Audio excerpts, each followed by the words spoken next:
I think people in this country feel that we're funding everything and everyone, except the British people who pay for it. Foreign nationals are taking up to 8 billion from universal credits.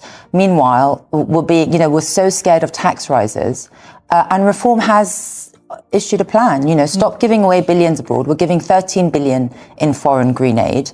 Stop giving abroad before you come after us. And I think that's normal. The NHS surcharge is so low for foreigners. It doesn't, and we're paying to subsidise their NHS access.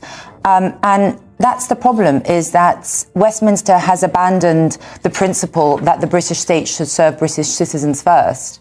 And that's what people feel. They don't feel they're prioritised. They're working harder and harder, getting hammered with tax rises, told the audacity of Rachel Reeves to say, everyone has to do their bit, but the government never does their bit. People are working harder than ever. Inflation is up at 4.5% for food and groceries.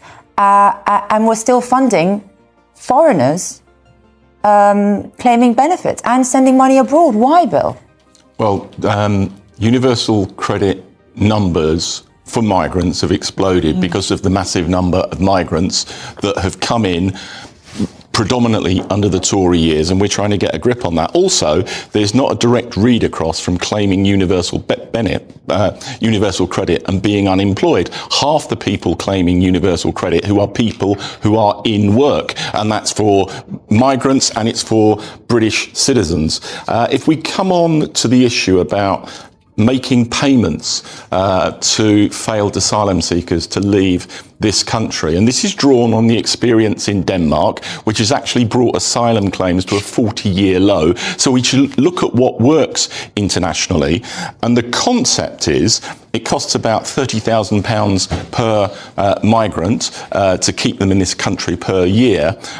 Under successive governments, there's been a payment of up to £3,000 to get them quickly and voluntarily, once their claim has failed, to leave the country. That can save you significantly in year and for succeeding years. And I think we should actively explore that. And what Shabana Mahmood has said, she wants to look at options of increasing the £3,000 to make it genuinely attractive to remove people more quickly and not years of delay with legal challenges. Let's be completely honest. What Laila Cunningham said isn't just another political comment. It's a pressure valve finally letting off steam.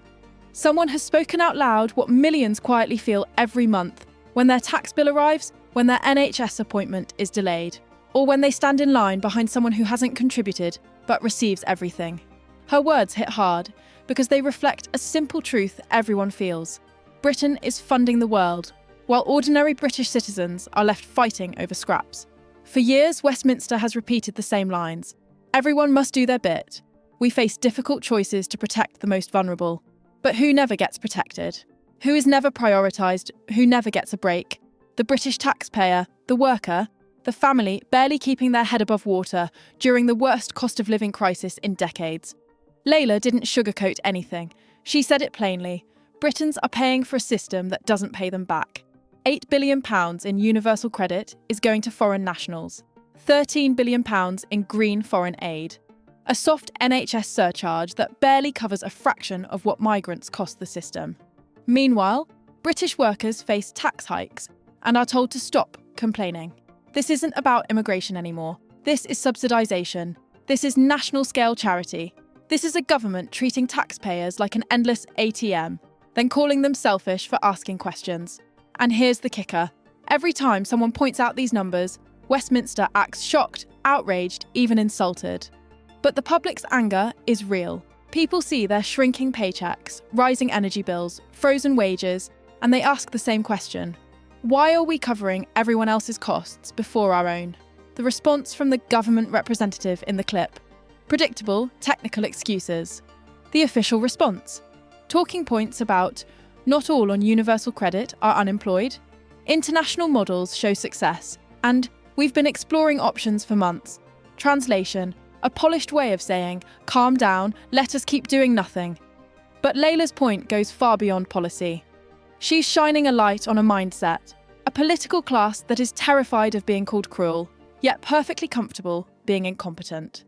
Terrified of seeming unfair, but totally fine treating British taxpayers unfairly. terrified of bad headlines, but unconcerned as households buckle under taxes, inflation, and frozen wages. This system thrives on guilt. Be kind, be generous, do your bit. Yet that kindness rarely reaches British citizens. The generosity never flows to British families. The bit always ends up as a burden on the same people, year after year. That's why her statement went viral. Not because it's shocking, but because it's true. People are exhausted, frustrated, and done being the nation's piggy bank.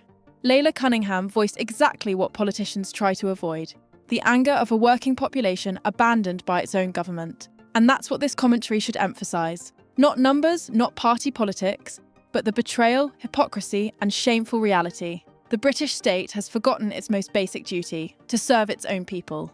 Feist.